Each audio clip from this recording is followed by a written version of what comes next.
Pritchard colon एक बहुत ही बढ़िया और अनडिफिटेड बॉक्सर था विद 16 विन्स एंड 0 लॉसेस, जिसमें से 13 बार वो नॉकआउट से जीता था। Winner by knockout, Pritchard Canelo।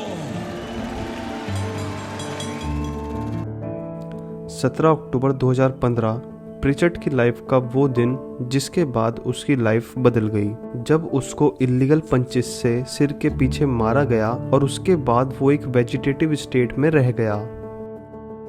तो इस वीडियो में हम बात करेंगे प्रिचर्ड कोलन की स्टोरी की कि आखिर क्या हुआ था उसके साथ। साल 2015 की स्टार्टिंग प्रिचर्ड के लिए एक बहुत ही अच्छे साल के रूप में हुई।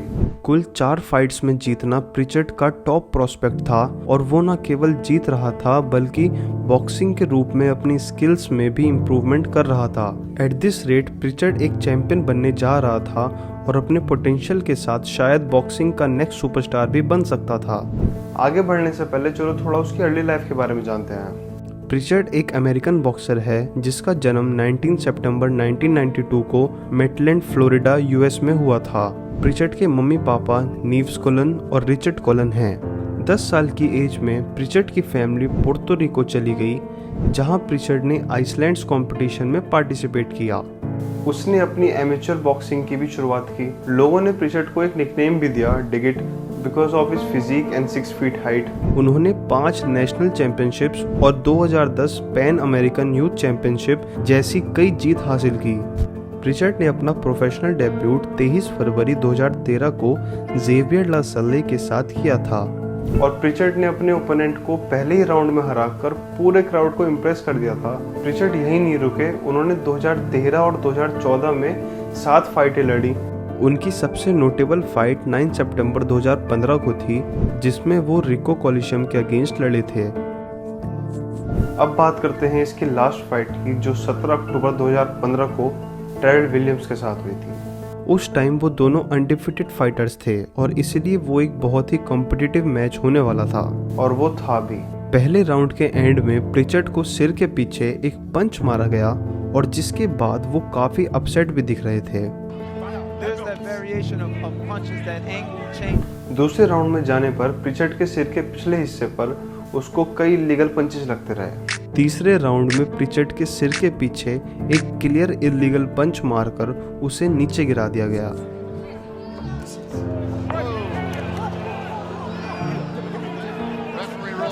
लेकिन रेफरी ने नॉकडाउन को एक स्लिप के रूप में इग्नोर कर दिया, लेकिन मेरे लिए ये एक क्लियर रैबिट पंच था जो कि बहुत इलीगल है।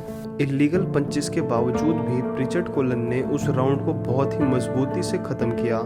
बार बार सर पे लगने की वजह से प्रिचर्ड 5th राउंड में बहुत ही फ्रस्ट्रेटेड हो गया था और इवेंचुअली प्रिचर्ड ने टेरल विलियम्स को एक लो ब्लो दे दिया।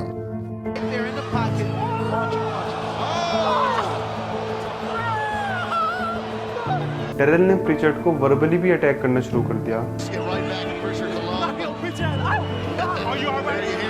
और जब रेफरी प्रिचर्ड के पास गया और पूछा कि उसने टेरल को लो ब्लो क्यों दिया, तो प्रिचर्ड ने अपने सर की तरफ इशारा किया। ऑब्वियसली वो काफी फ्रस्ट्रेटेड था और आप प्रिचर्ड को लो ब्लो देने के लिए कैसे ब्लेम कर सकते हैं? उसने सर के पीछे कई इलीगल पंचेस खाए हैं। तब रेफरी ने कुछ नहीं कहा और ना ही कोई टेरल को वार्निंग दी। पर लेकिन दूसरी तरफ जहां प्रिचर्ड ने थोड़ा डर्टी खेलना शुरू किया तो तभी रेफरी ने फाइट रोक दी और प्रिचर्ड को पेनल्टी दे दी। 6th राउंड में रेफरी फाइनली दोनों फाइटर्स को फाइट को क्लियर रखने की वार्निंग दे देता है, लेकिन फिर भी टेरल ने कई पंचेस मारे उसके सिर के पीछे। इतने इलीगल पंचेस के बाद भी प्रिचर्ड अभी भी जज के स्कोर कार्ड पर फाइट जीत रहा था और वो फिजिकली अच्छा दिख रहा था। वो अपनी स्पीड और पावर दिखा रहा था, लेकिन सिर्फ 7th राउंड तक। प्रिचर्ड थोड़ा सा स्लो हो गया।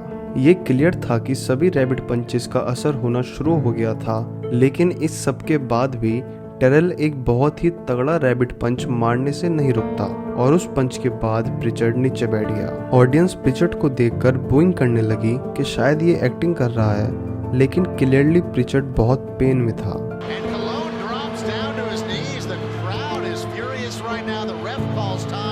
कमेंटेटर्स ने भी प्रिचर्ड के नीचे बैठने को एक दिखावा माना और उसका मजाक बनाया।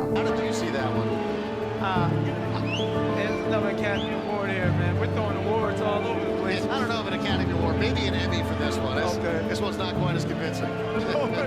प्रिचर्ड कम से कम 5 मिनट तक अपने सर को पकड़े बैठा रहा। उसे चक्कर भी आ रहे थे और ऐसा लग रहा था कि उसको खड़े होने में भी प्रॉब्लम हो रही है। लेकिन इन सब चीजों के बाद भी लड़ाई नहीं रुकी। टेरल से एक पॉइंट छीन लिया गया। रिंगसाइड डॉक्टर ने प्रिचर्ड को अच्छे से चेक किया और ये डिसाइड किया कि प्रिचर्ड अभी भी खेल सकता है। इसलिए 8th और 9th राउंड में फाइट कंटिन्यू रही। रैबिट पंचेस अभी भी चालू थे और प्रिचर्ड 9th राउंड में 2 बार गिरा।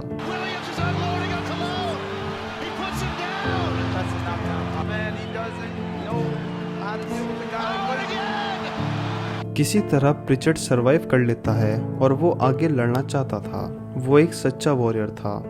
फाइट के 10th और फाइनल राउंड में जाकर प्रिचर्ड के कॉर्नर ने उसके ग्लव्स उतारने शुरू कर दिए। उन्हें लगा कि लड़ाई खत्म हो गई। जब उन्हें एहसास हुआ कि लड़ाई में अभी भी 1 राउंड बाकी है तो उन्होंने ग्लव्स फिर से प्रिचर्ड को पहनाना शुरू कर दिया। लेकिन बाद में रेफरी ने फाइट बंद कर दी और प्रिचर्ड को डिस्क्वालीफाई कर दिया। फाइट के बाद इतनी सारी ट्रैश टॉक के बाद और इलीगल पंचेस के बाद भी दोनों फाइटर गले मिले। लेकिन फाइट के कुछ ही देर बाद प्रिचर्ड के कॉर्नर ने ये क्लेम किया कि प्रिचर्ड को असंगत चक्कर आ रहे हैं और उसके बाद उसको वॉमिटिंग भी स्टार्ट हो गई। फिर उसको हॉस्पिटल ले जाया गया जहां पता चला कि उसको ब्रेन ब्लीडिंग हो रही है और ब्लड को निकालने और ब्रेन के आसपास की सूजन को कम करने के लिए इमरजेंसी सर्जरी की आवश्यकता थी। हालत और भी बदतर तब हुई जब प्रिचर्ड 221 दिन के लिए कोमा में चला गया और वेजिटेटिव स्टेट में उठा। 2017 में प्रिचर्ड के माता पिता ने $50 मिलियन का मुकदमा फाइल किया। मुकदमे में ये कहा गया कि रिंगसाइड डॉक्टर एशबी, जिन्होंने प्रिचर्ड को फाइट जारी रखने के लिए मंजूरी दी, हो सकता है कि उसे फाइट के लिए मोटिवेट किया गया हो, ये क्लेम करते हुए कि उनका लड़ाई में प्रमोशनल इंटरेस्ट था। लेकिन मुकदमा नहीं किया गया। लेकिन मुकदमा सेटल नहीं हुआ और अनफॉर्चुनेटली ये कभी सेटल हो भी नहीं पाएगा। रेफरी और रिंगसाइड फिजिशियन दोनों प्राइवेट वेंडर्स थे और एज अ रिजल्ट उन्हें पनिशमेंट के किसी भी खतरे से छूट दी गई थी और लीगली उन्हें रिस्पॉन्सिबल नहीं ठहराया जा सकता था। सितंबर 2017 में एक इंटरव्यू में टेरल विलियम ने प्रिचर्ड की इंजरी में अपने रोल को डिस्कस किया। मैं प्रिचर्ड के लिए हर दिन प्रार्थना करता हूँ, ये कभी नहीं बदलेगा। मैं उनकी शांति और स्वास्थ्य के अलावा कुछ नहीं चाहता। कोई नहीं चाहता कि जो प्रिचर्ड के साथ हुआ वो किसी और के साथ हो। सभी बॉक्सर्स भाई हैं।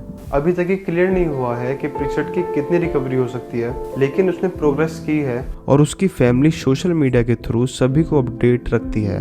प्रिचर्ड के फादर ने ESPN को इंटरव्यू देते हुए कहा कि डॉक्टर्स हमें होप नहीं देते। वो कहते हैं कि उसे एक बीमारी हो गई है। सिटी स्कैन में एक ब्लैक स्पॉट दिखाई दे रहा है जो उसे ठीक होने नहीं दे रहा।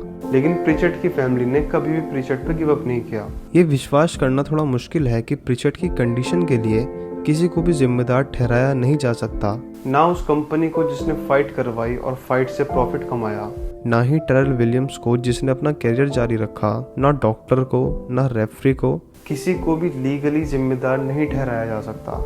इसलिए प्रिचर्ड की फैमिली एक्सपेंसिव सर्जरी और एक्सपेंसिव फिजिकल थेरेपी के लिए फाइनेंशियली रिस्पॉन्सिबल हैं और भले ही उन्होंने $50 मिलियन का मुकदमा किया हो, लेकिन ऐसा नहीं लगता कि मुकदमा कहीं चला गया है। प्रिचर्ड की लाइफ कभी भी पहले ऐसी नहीं हो पाएगी और इसके बहुत ज़्यादा चांसेस हैं कि इसका जिम्मेदार किसी को भी नहीं ठहराया जाएगा। तो आज की इस वीडियो में बस इतना ही। अगर आपको ये वीडियो अच्छी लगी हो तो लाइक कर देना, चैनल को सब्सक्राइब कर देना। मिलते हैं नेक्स्ट वीडियो में।